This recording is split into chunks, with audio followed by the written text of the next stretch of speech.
My name is Clara Evans.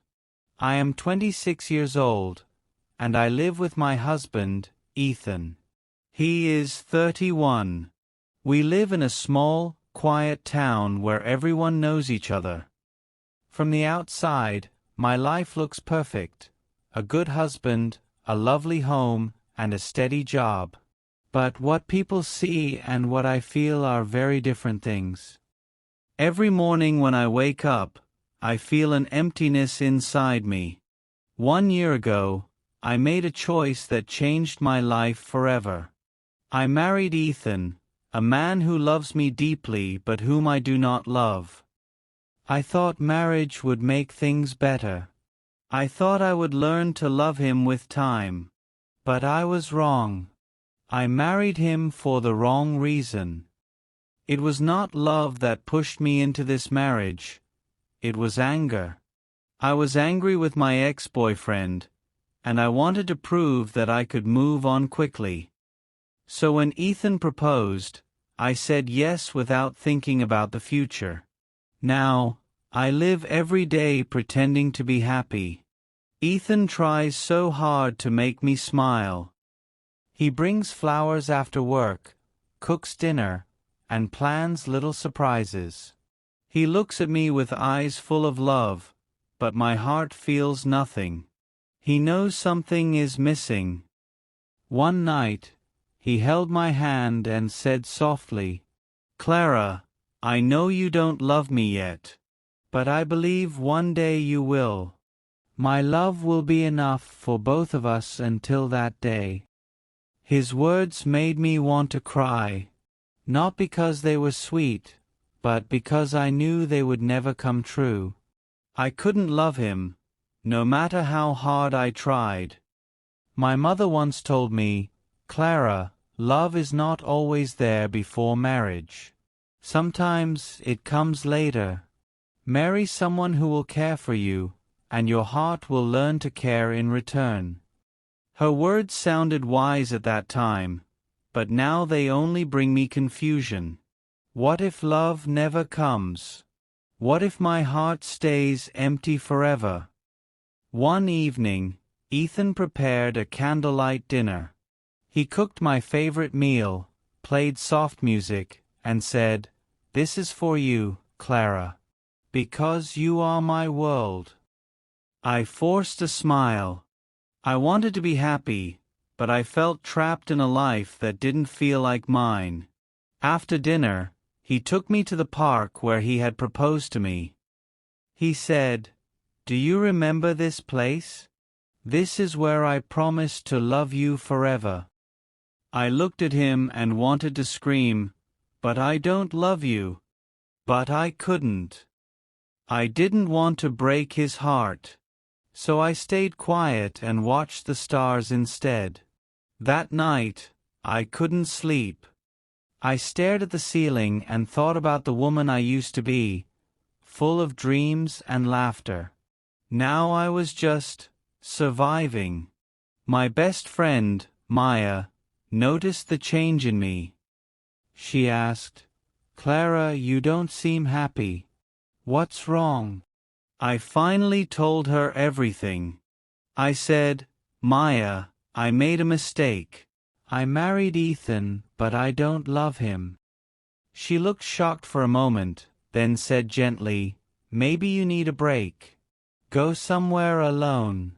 Sometimes distance helps you see things clearly." But I knew it wouldn't help. My problem wasn't time or space. It was my heart. Once, I tried to talk to Ethan about it. I said, "Ethan, I need to talk about us." But he quickly said, "I know what you're thinking. Please, don't give up on me yet." His words hurt more than silence.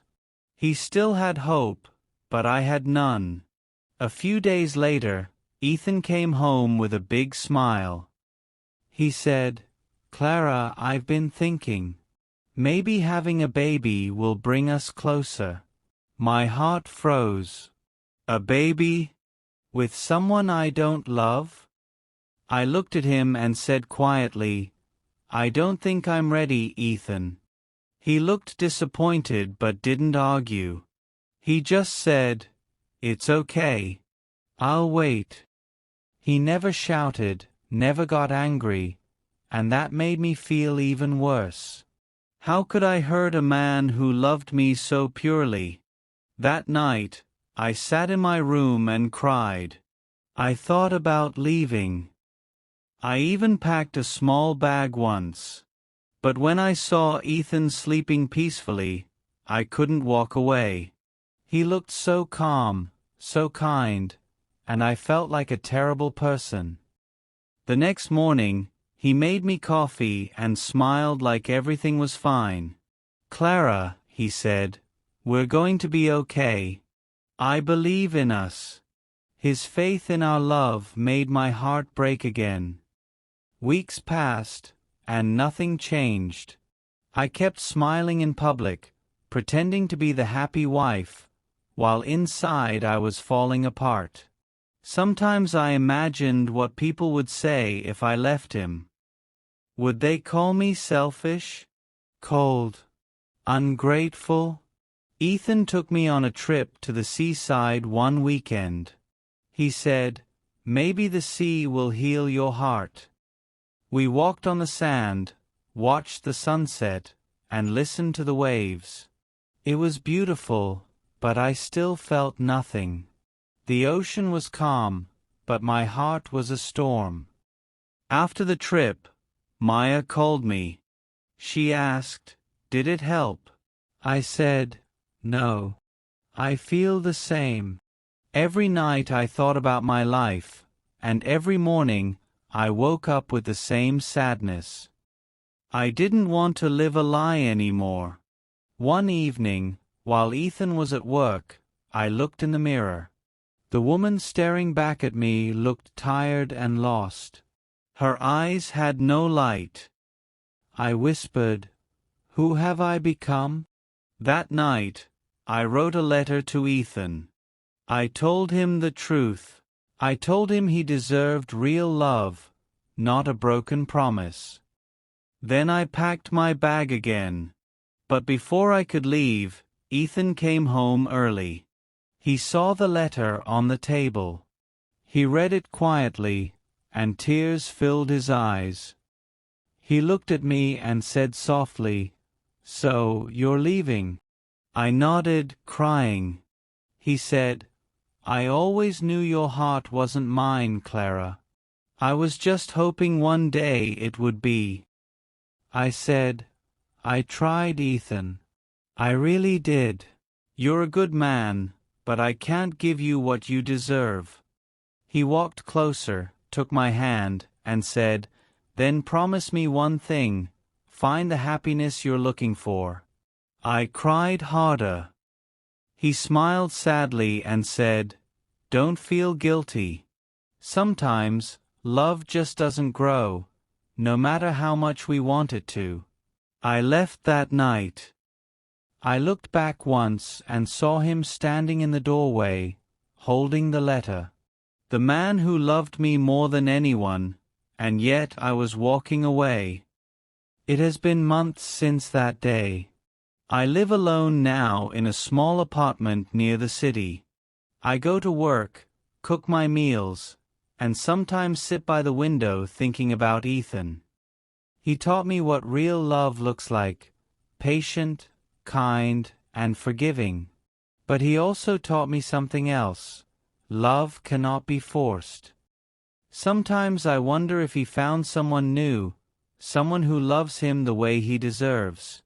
I hope he did. I share my story because I want others to understand something important. Don't marry to fill a space in your heart. Don't say yes because you feel lonely or angry. Wait for love that feels peaceful, not painful. Love should make you grow, not disappear. Marriage should feel like home, not like a cage. If I could go back, I would wait. I would choose differently. But life doesn't give us a rewind button, only lessons. I hope Ethan forgives me someday.